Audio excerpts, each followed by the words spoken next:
माता, मैं आपके आदेश अनुसार गंगा स्नान करके आ गया माता।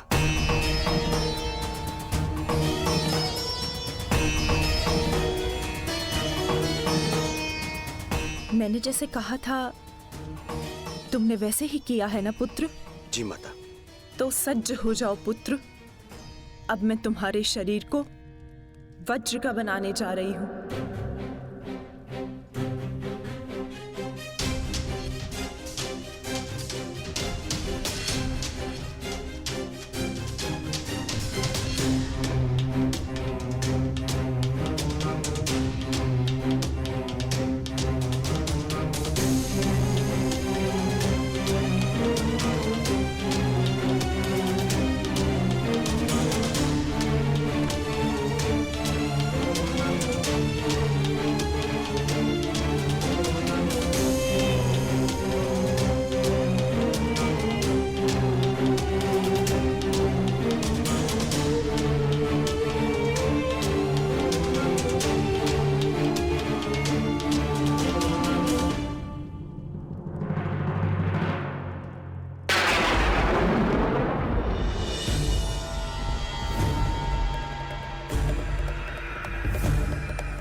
ये संकेत है कि कुछ बड़ा होने जा रहा है गुरुपुत्र।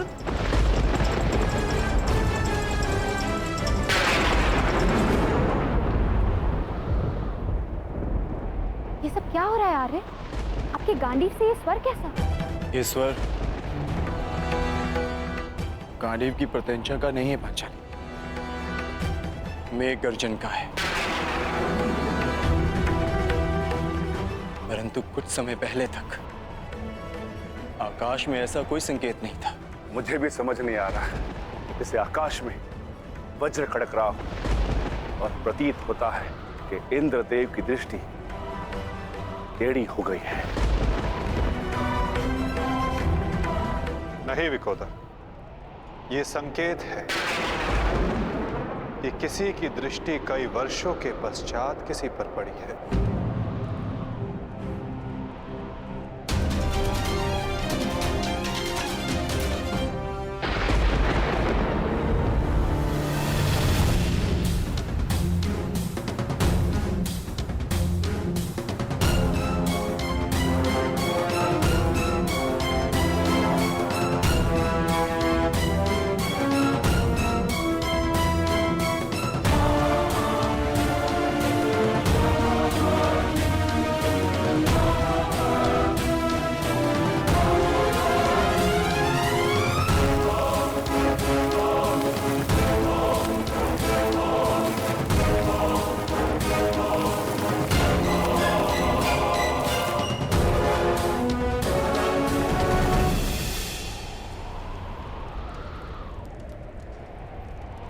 मेरा मंतव्य पूर्ण हुआ पुत्र।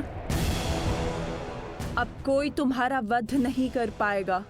महादेव के आशीर्वाद और मेरे तप के प्रभाव से तुम्हारा संपूर्ण शरीर वज्र का हो गया है, जिसे क्षति पहुंचाना असंभव है।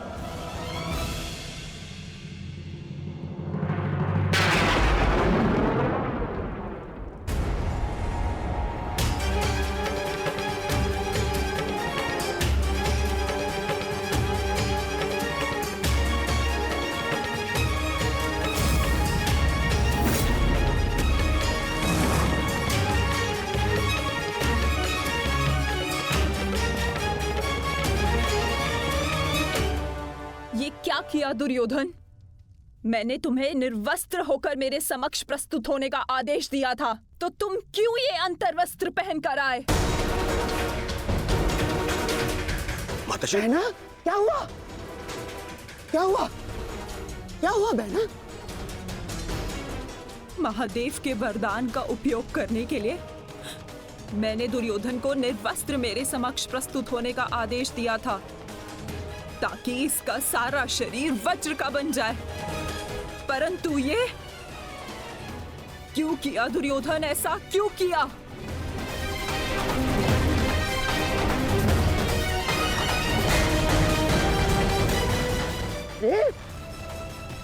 तुम कभी कभी बुद्धि का भी प्रयोग कर लिया करो।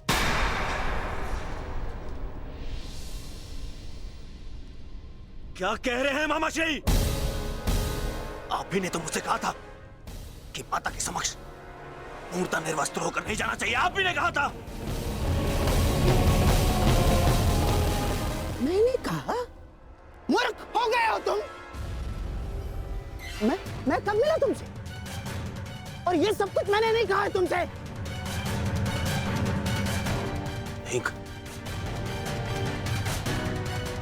यदि आप मुझसे नहीं मिले तो वो कौन था?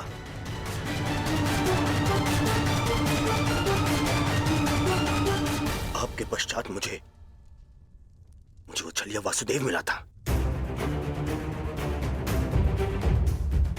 वो छलिया कृष्ण।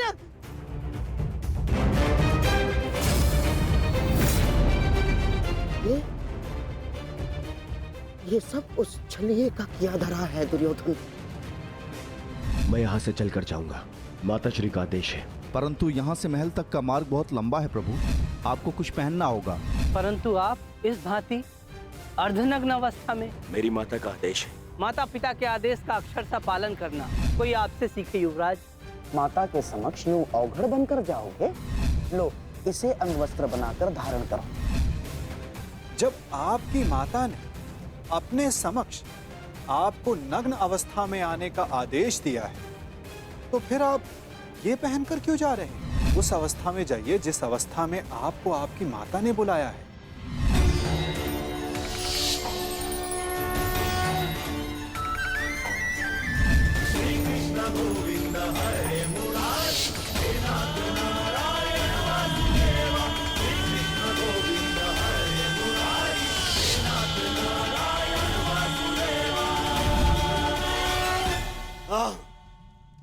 ये सब उसी के कारण हुआ है।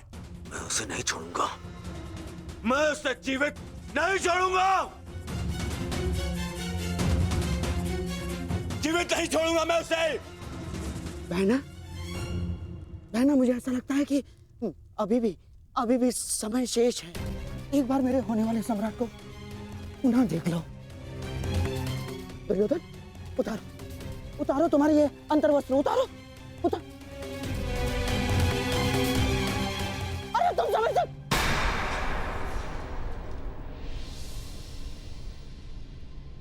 कुछ नहीं बचा अब,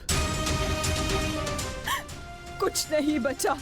वर्षों से संचित किया तप मैंने समाप्त कर दिया है भ्राताश्री। इसके पश्चात कुछ नहीं हो सकता।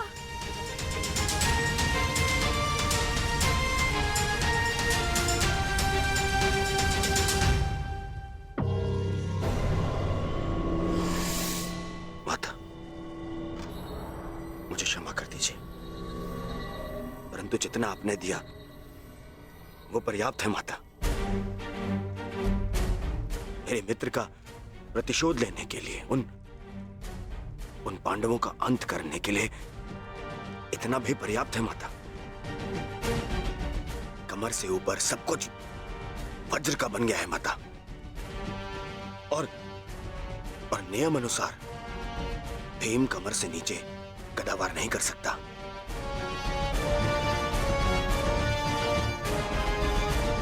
आप चिंता मत कीजिए माता।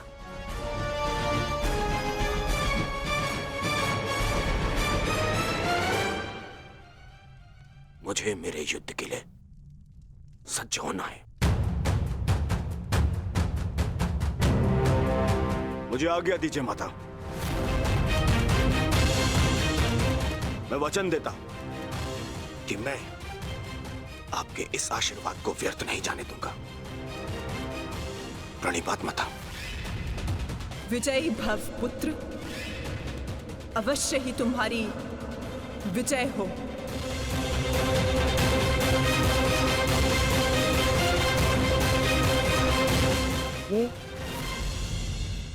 ये सारा खेल उस छलिए कृष्ण का रचा हुआ है बहना। इसलिए इस समय उसके मस्तिष्क में कोई ना कोई चाल तो अवश्य चल रही होगी। आप कहना क्या चाहते हैं भ्राताश्री? जिसने जरासंध जैसे महायोद्धा के 2 टुकड़े करवा दिए,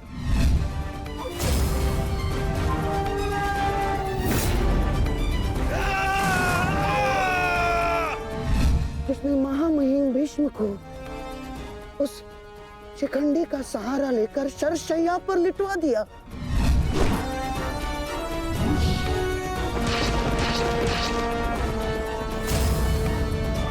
जिसने महाधनुर्धर अंगराज कर्ण का वध करवा दिया बहना। मुक्त करो अंगराज को पार्थ, अंजलि का अस्त्र का प्रयोग करो।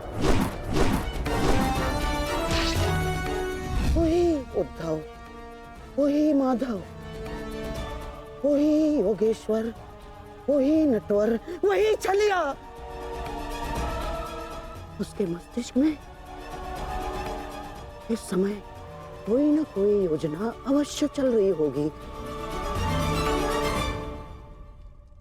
नहीं, इस बार मैं कृष्ण को कोई छल नहीं करने दूंगी। समय आ गया है। आज के महायुद्ध के लिए सज्ज हो जाओ।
ये गांडीव इतना भारी लग रहा है माधव कि उठा ही नहीं उठ रहा।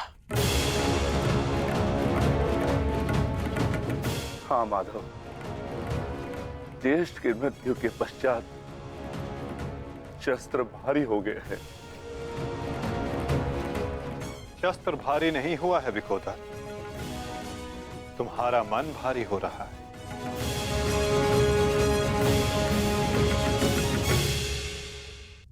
शस्त्र भारी नहीं हुआ है विकोदर, तुम्हारा मन भारी हो रहा है। मन को हल्का करो, भुजाओं में बल स्वतः आ जाएगा।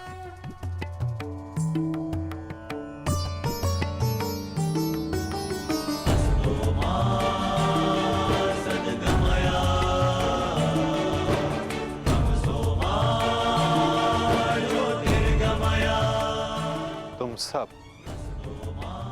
अपने ज्येष्ठ कर्ण के लिए उनके मन की इच्छा, उनके लक्ष्य को पूर्ण करके अपने मन को हल्का कर सकते हो। कर्ण के पश्चात अब तुम सबको उसके परिवर्तन के लिए ये युद्ध करना होगा।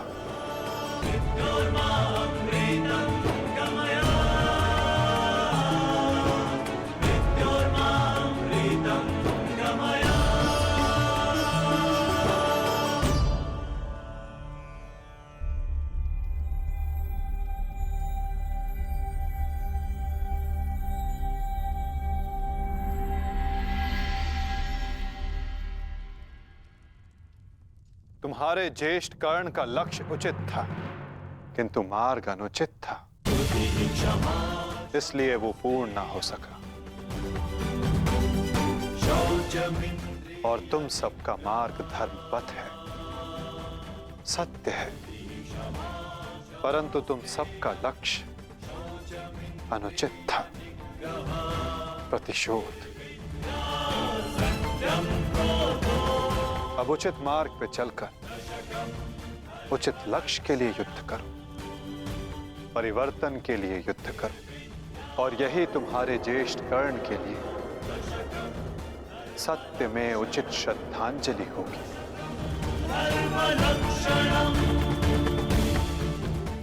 और परिवर्तन तब तक नहीं आ सकेगा जब तक दुर्योधन जीवित है।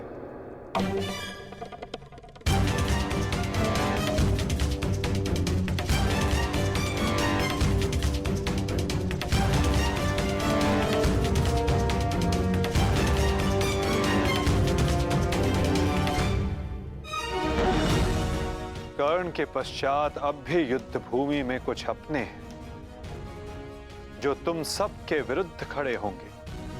कर्ण का शरीर भले ही नष्ट हो गया, परंतु कर्ण की आत्मा, कर्ण की सोच अभी भी जीवित है, और ये सोच बहुत कुछ जीवित कर देती है।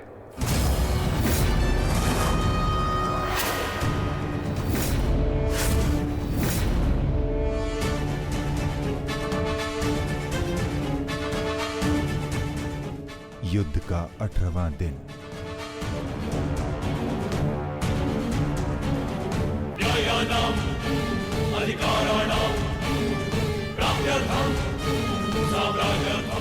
कर्ण उस दीपक की भांति है जो बुझने से पूर्व दूसरे दीपक को प्रकाश दे जाता है और फिर उस प्रकाश में लौट कर आता है।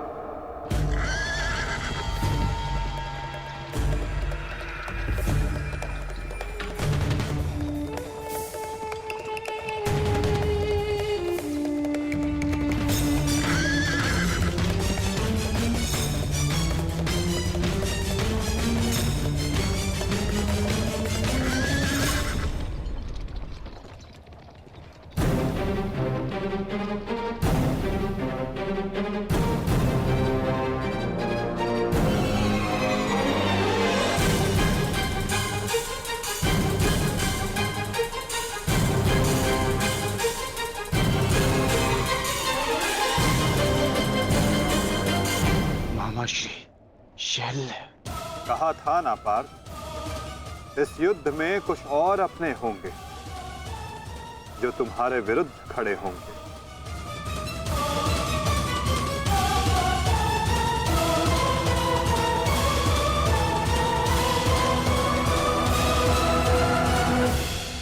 मैं जानता हूं मैं अंगराज नहीं बन सकता, परंतु मद्राज की साहस का दर्शन अवश्य होगा। मैं वचन देता हूं, जो मैं सारथी बन के नहीं कर पाया वो अब मैं अपने रथी के रथ पर आरूढ़ होकर अवश्य करूंगा। ये मेरा वचन है। मैं वचन देता हूं कि आज का दिन सदा स्मरण रखा जाएगा।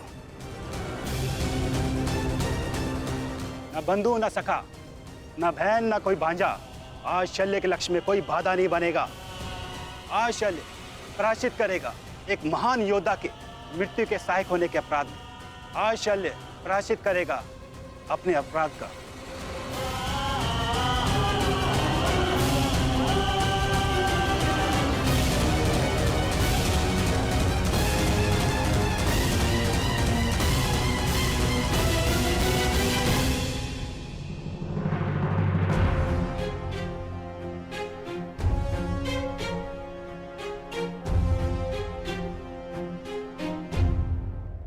यदि ऐसा है